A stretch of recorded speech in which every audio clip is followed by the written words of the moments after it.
մեկ երկիր, ավելի քան 170 մարզիկ եւ ընդամենը 2 օր հաղթողներին որոշելու համար։ Դինամո մարզադահլիճում մեկնարկել է Բենուր Փաշայանի անվան միջազգային հուշամրցաշարը։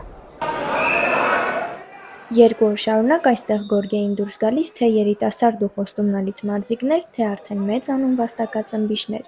Մրցաշարի ամենակննարկված դրվագը գրանցվեց մինչև 97 կիլոգրամ քաշային կարգում, որտեղ օլիմպիական չեմպիոն Մուսա Եվլոյևը մեկնարկային գոտեմարտում պարտվեց հայ ըմբիշ Հայկ Խլոյանին։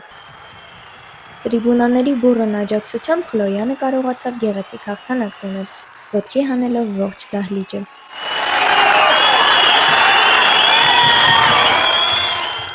Հայաստանի համար մրցաշարի միակ ոսկե մեդալը նվաճեց Արմեն Մելիքյանը, մինչև 63 կիլոգրամ քաշային կարգում։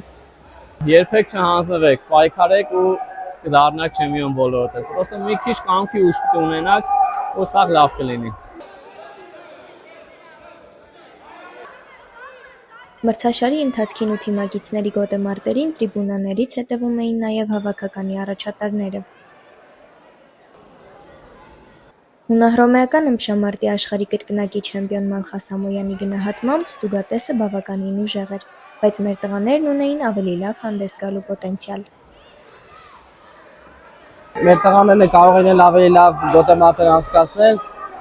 եւ այսօր երևի չգիտեմ, ինչ-որ բան չէի քեզ նրանց, եւ ույս անգամ էլ ավելի լավ հանդես կգան, տեսնենք։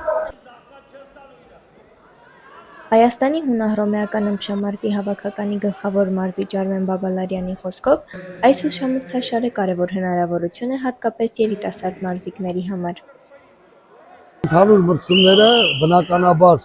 շատ կարևոր է մեր հայ մարզիկների համար, նամանավանդ այն մարզիկների, ովքեր որ միջազգային գորգերի վրա դեռ չեն մասնակցել, Եվրոպայի աշխարհի առաջնություններին դեռ չեն կարողացել մասնակցել, իրանց շանս է տրվում միջազգային գորգի վրա ավելի շատ իրենց գիտելիքները եւ փորձը ցուցադրելու համար։ Արդյունքում Հայաստանի հավաքականը մրցաշարն ավարտեց 10 մեդալով, 1 ոսկե, 3 արծաթե եւ 6 բրոնզե։